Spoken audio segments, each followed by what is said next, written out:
राम राम मंडळी, मी अक्षरा आणि तुम्ही पाहत आहात the cherries kitchen. The cherries किचनमध्ये तुमचं खूप मनापासून स्वागत आहे. या बिर्याणीमध्ये कोळंबीचा पुरेपूर स्वाद कसा उतरवायचा आणि फोडणीचा रायता कसा बनवायचा याची मी सिक्रेट रेसिपी सांगणार आहे. यासाठी हा व्हिडिओ शेवटपर्यंत पहा. तर मग चला आपण कोळंबी बिर्याणी कशी बनवायची ते पाहू आणि त्यासाठी कोणतं साहित्य लागणार हेही पाहू.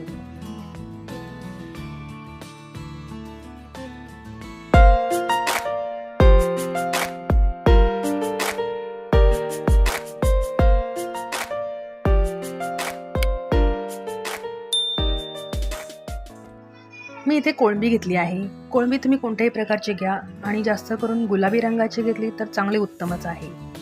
याचे मी शेल्स काढून घेणार आहे आणि कोळंबी खूप स्वच्छ धुवून घ्यायची आहे आणि त्यातला दोरा पण काढून घ्यायचा आहे. आणि हे शेल्स आहेत, हे टाकायचे नाही आहेत. तर मी सांगेन तुम्हाला याचं काय करायचं आहे ते. तर तुम्ही पाहू शकता कोळंबीचे शेल्स मी काढून घेतलेले आहेत आणि कोळंबी छान स्वच्छ धुवून त्यातला दोरा पण काढून घेतलेला आहे. तर आता याला मी हळद आणि मीठ लावून अर्ध्या तासासाठी मॅरिनेशनला ठेवणार आहे.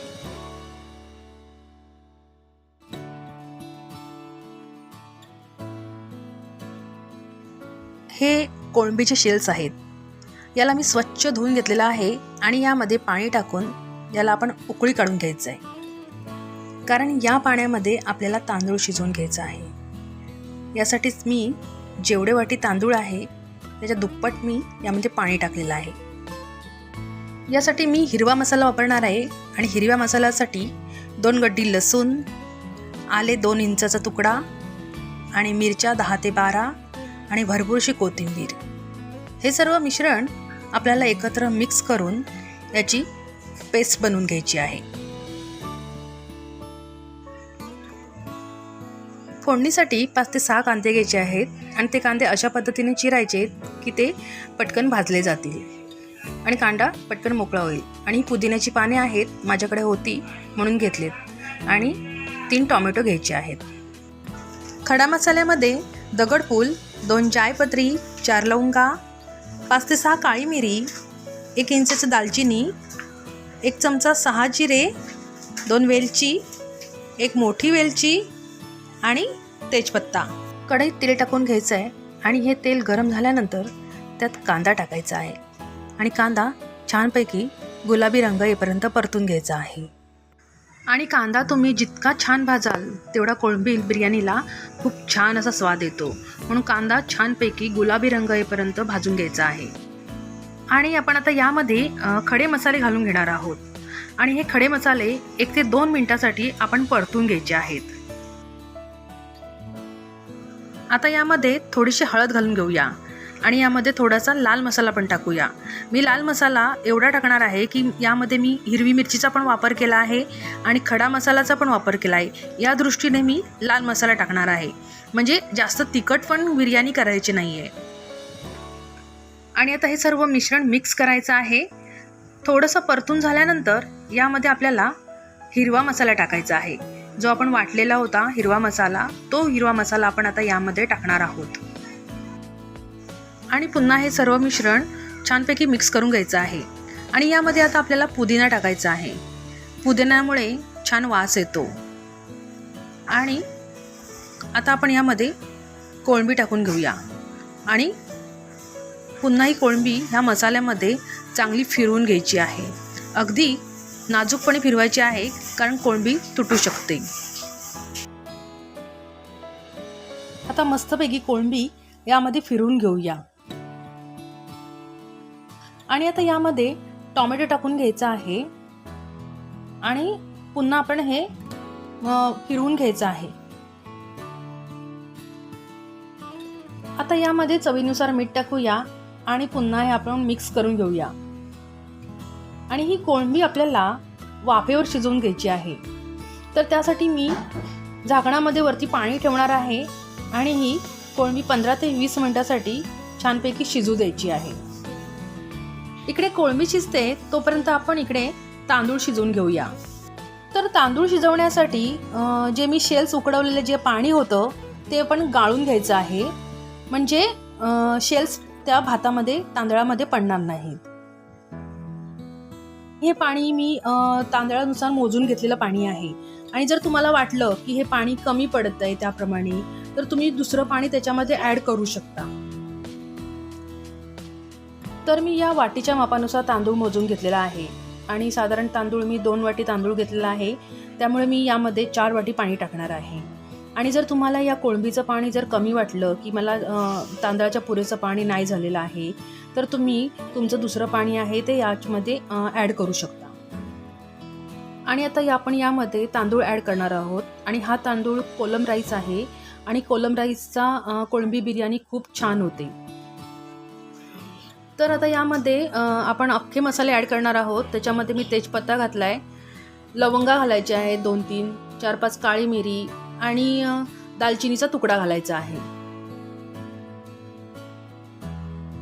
आणि आता यामध्ये या चवीनुसार मीठ घालायचं आहे. मीठ घालताना हे लक्षात ठेवायचं आहे की आपण कोळंबीमध्ये पण मीठ टाकलेलं आहे आणि त्यानुसारच आपण या भातामध्ये मीठ ॲड करणार आहोत, म्हणजे बिर्याणी आपली खारट नाही झाली पाहिजे. आणि आता यावर थोडंसं आपण तेल टाकायचं आहे आणि यामध्ये लिंबाचा रस टाकायचा आहे. यामुळे आपला भात आहे तो जरा पांढरा शुभ्र चांगला होतो, म्हणून लिंबू टाकून घ्यायचं आहे. आणि तुमच्याकडे जर तूप असेल तर तूप जरूर तुम्ही ॲड करा यामध्ये 1 चमचा तरी. त्यामुळे भात हा आपला सुटसुटीत छानपैकी होतो, मोकळा होतो तुपामुळे, म्हणून थोडं याच्यामध्ये तूप ॲड करायचं आहे. आणि कोळंबीला पण छान स्वाद येतो बिर्याणीला. तर आपण आता चेक करूया आपली कोळंबी शिजली आहे की नाही ती. तर खूप छान अशी कोळंबी आपली शिजलेली आहे आणि मसाल्याला पण खूप छान असा भन्नाट वास येतोय. तर आता यामध्ये आपण दही ॲड करायचं आहे आणि पुन्हा एकदा हे मिश्रण चांगलं मिक्स करून घ्यायचं आहे आणि थोडंसं पुन्हा आपण शिजवून घ्यायचं आहे. जास्त शिजवायचं नाही आहे, फक्त थोडीशी वाफ काढून घ्यायची आहे. आता यामध्ये आपल्याला शेवटी घालायचा आहे तो गरम मसाला. आणि गरम मसाला आपल्याला हा शेवटीच घालायचा आहे, कारण गरम मसाला शेवटी घातल्यामुळे जो गरम मसाल्याचा स्वाद आहे तो तसा राहतो, म्हणून हा गरम मसाला आपल्याला शेवटीच घालायचा आहे.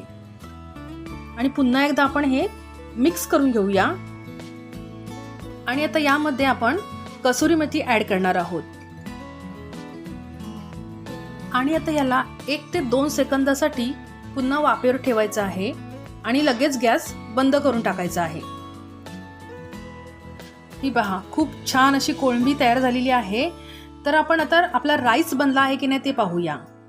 तर तुम्ही इथे पाहू शकता आपला जो तांदूळ आहे तो खूप छान असा मोकळा असा शिजलेला आहे आणि पांढरा शुभ्र पण आहे. तर आपण आता याला मिक्स करायचं आहे. तर मी आता या राईसमध्ये जो कोळंबीचा मसाला आपण हा तयार केलेला आहे तो मी आता यामध्ये मिक्स करणार आहे. तुम्ही जर थराने असं लावायचं असेल, आधी भात मग कोळंबी मसाला, तसा पण तुम्ही लावू शकता आणि असं मिक्स पण करू शकता.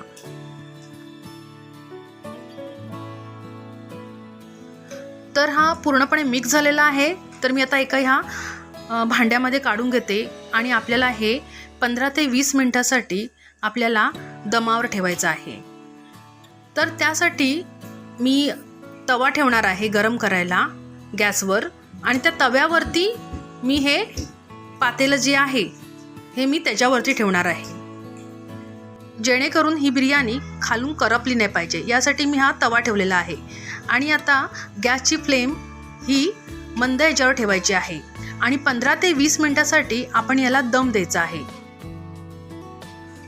आणि आता या आपण भांड्यावरती मी पोलपाट ठेवणार आहे आणि पोलपाट जड आहे. अशी जड वस्तू या भांड्यावरती ठेवायची आहे, म्हणजे पातेल्यामधली जी आतली वाफ आहे ती बाहेर जाणार नाही. तर या कोळंबी बिर्याणीसोबत मी फोडणीचा रायता बनवणार आहे. तर त्यासाठी मी इथे 1 वाटी दही घेतला आहे आणि काकडी घेतली आहे. काकडी आपल्याला किसून घ्यायची आहे आणि यामध्ये आपल्याला चवीनुसार मीठ घालायचं आहे. आणि आता आपण यावर तडका देऊया. यासाठी मी इथे पॅनमध्ये थोडं तेल टाकलं आहे आणि मोहरी टाकायची आहे. मोहरी चांगली तडतडली की त्यामध्ये 1 ते 2 हिरव्या मिरच्या घालायच्या आहेत आणि थोडासा कढीपत्ता घालायचा आहे. या फोडणीला खूप जबरदस्त असा वास येतोय. तर ही फोडणी आपण आता यामध्ये मिक्स करूया आणि यावर थोडीशी कोथिंबीर पण टाकूया. तर खूप छान असा तडकेवाला रायता बनलेला आहे आणि हा रायता कोळंबी बिर्याणी बरोबर खूप छान असा लागतो. तर तुम्ही पाहू शकता आपली इथे कोळंबी बिर्याणी पण रेडी आहे. खूप छान अशी बनलेली आहे. वास पण खूप छान येतोय आणि चवीला पण अप्रतिम आहे. तर तुम्ही ही कोळंबी बिर्याणी नक्की ट्राय करा. एकदम सोपी आहे आणि करायला पण झटपट आहे. आणि त्याच्याबरोबर हा काकडी आणि दहीचा रायता तडकेवाला खूप छान असा लागतो. तर तुम्ही हा जरूर ट्राय करा. मंडळी, तुम्हाला जर माझा हा व्हिडिओ आवडला असेल तर पटकन सबस्क्राईब करा, लाईक करा आणि हा व्हिडिओ तुमच्या नातेवाईकांमध्ये, मित्रपरिवारामध्ये शेअर करा. खुश रहा, आनंदी रहा आणि माझा नवीन व्हिडिओ पाहण्यासाठी तयार रहा. धन्यवाद.